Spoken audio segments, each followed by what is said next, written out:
नमस्कार आदाब, मैं हूं राव अकरम और आप देख रहे हैं मेरा हिंदी यूट्यूब चैनल। साथियों, वैसे तो मैं इस यूट्यूब चैनल के ऊपर बहुत सी वीडियो बनाता रहता हूं, लेकिन आज की इस वीडियो के अंदर हम जानकारी करेंगे कि ग्राम पंचायत में कैसे भूमि का आवंटन होता है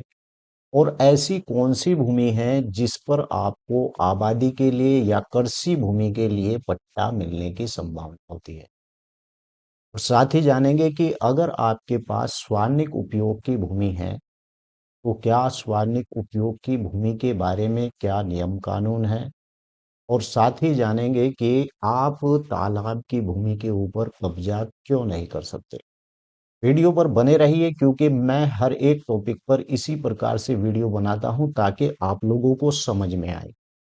वैसे तो मैंने इस YouTube चैनल के अंदर बहुत सी वीडियो डाल रखी हैं। अगर आपका भूमि से संबंधित इसी प्रकार का कोई सवाल है तो आप जाकर वहां पर वीडियो देख सकते हैं। तो चलिए वीडियो को विस्तार से शुरू करते हैं, लेकिन उससे पहले आप लोगों से रिक्वेस्ट और गुजारिश है कि अगर आप लोग पहली बार इस YouTube चैनल पर आए हैं तो कृपया चैनल को सब्सक्राइब कर लें। अब वीडियो को शुरू करते हैं। साथियों, आज मैं आपके सामने लेकर आया हूं उत्तर प्रदेश, यानी कि उत्तर प्रदेश राजस्व संहिता 2006, जिसे जैसा कि आप लोग देख रहे हैं,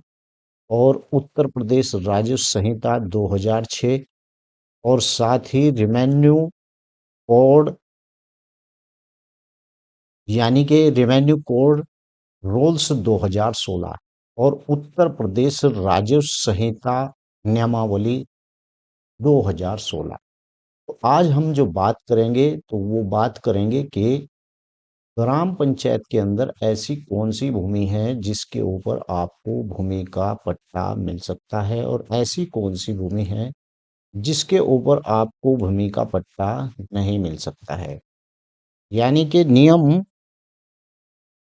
63, ऐसी भूमि जिस पर आबादी स्थल के लिए यानी आवंटित किया जा सकता है। ऐसी भूमि जो आवंटी के लिए यानी आवंटन के लिए जिस भूमि को आवंटी किया जा सकता है, और इस प्रकार की जो भूमि होती है वो ग्राम पंचायत की धारा 59 और उपधारा 2 और खंड 1 के अंदर इस प्रकार की जितनी भी भूमि है वो सब इस प्रकार की भूमियां जो आती हैं वो सब ग्राम पंचायत की धारा 59 के अंतर्गत आती हैं।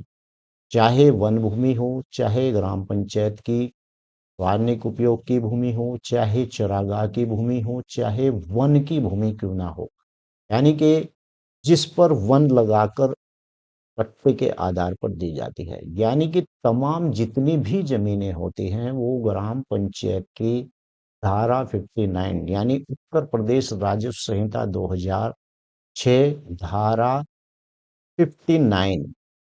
के अंतर्गत जितनी भी ग्राम पंचायत को सौंपी गई या सौंपी गई समझी गई हुई जमीन हो वो सब के ऊपर ग्राम पंचायत का अधिकार होता है। और ग्राम पंचायत में भी भूमि प्रबंधक समिति, यानी कि भूमि प्रबंधक समिति एक ऐसी समिति होती है जो जिसके अधिकार में ग्राम पंचायत की सारी जमीनें आती हैं। और यही आपको बता दूं कि इसी प्रकार से मैंने इस बार आप लोगों के सामने ये जो नियमावली है उसका मैंने पूरा पीडीएफ की फॉर्म में आप लोगों को इसलिए दिखा रहा हूं ताकि आप लोगों को पता चल जाए कि कहाँ पर आवंटी, यानी कि आबादी स्थलों की आवंटी के लिए धारा 64, और साथ ही वहां पर मैं आपको बता दूं कि इसी के अंदर धारा 65 आवंटी का कब्जा प्रदान किया जाना, यानी कि ये सब के सब नियम आपको उत्तर प्रदेश राजस्व संहिता की यानी कि किताब के अंदर मिल जाएंगे। और वहीं पर मैं आपको बता दूं कि प्रसंगत भूमि यानी कि वादिकन की बेदखली का विधिकता, और इसी प्रकार से ग्राम पंचायत के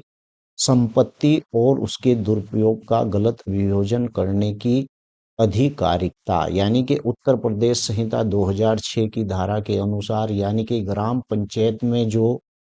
इस प्रकार की जो वो होती है भूमि, 2006 धारा के अनुसार, यानी कि राजस्व संहिता उत्तर प्रदेश की धारा के अनुसार जो इस प्रकार की जमीनें होती हैं, और उन जमीनों के ऊपर यानी अगर कोई व्यक्ति कब्जा कर लेता है तो कब्जा करने वाले के खिलाफ वही बुलडोजर की कार्रवाई होती है। और इसी प्रकार से यानी कि बुलडोजर की कार्रवाई से बचने के लिए आप लोगों को, देखिए मैंने आपको कहा था कि नियम 19 और भूमि की बेदखली का आदेश, कोई भी व्यक्ति सूचना जारी की गई है और सूचना के विनिर्दिष्ट अवधि के भीतर यानी कि उस जमीन से अपने कब्जे को हटा ले।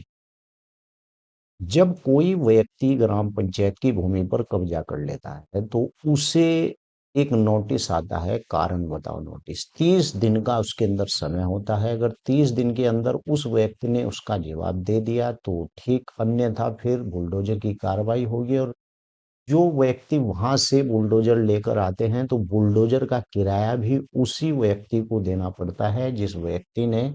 यानी कि उस भूमि पर कब्जा किया था। ऐसे ही अगर तालाब की भूमि है या फिर सार्वजनिक उपयोग की भूमि है, उसकी भी बेदखली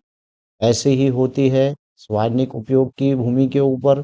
और नियम 22 के अंदर सार्वजनिक अतिक्रमण हटाने का आदेश, यानी कि इस प्रकार से मैंने आपको जो दिखाया है,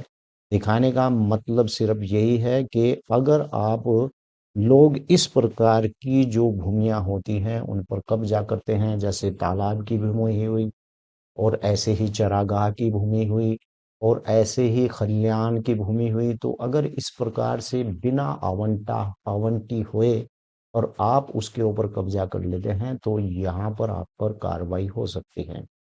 इसीलिए इस YouTube चैनल के अंदर मैंने ऐसी बहुत सी वीडियो बना रखी हैं कि अगर आप लोग जाकर इस YouTube चैनल के अंदर देखेंगे तो आपको भूमि से संबंधित हर एक जानकारी मिल जाएगी। वीडियो कैसी लगी है? अगर इससे संबंधित आपका कोई सवाल है तो वीडियो के नीचे लिख सकते हैं। और वीडियो कैसी लगी है ज़रूर लिखकर बताएं। अगले टॉपिक पर वीडियो आप लोग बताएंगे किस टॉपिक पर वीडियो बनाना है, तो मैं बहुत जल्द उस पर वीडियो बना दूंगा। आपका कोई भी ऐसा सवाल है लिख सकते हैं, मैं उसे टॉपिक बनाकर भी वीडियो बना। जय हिंद, जय भारत, खुदा हाफिज।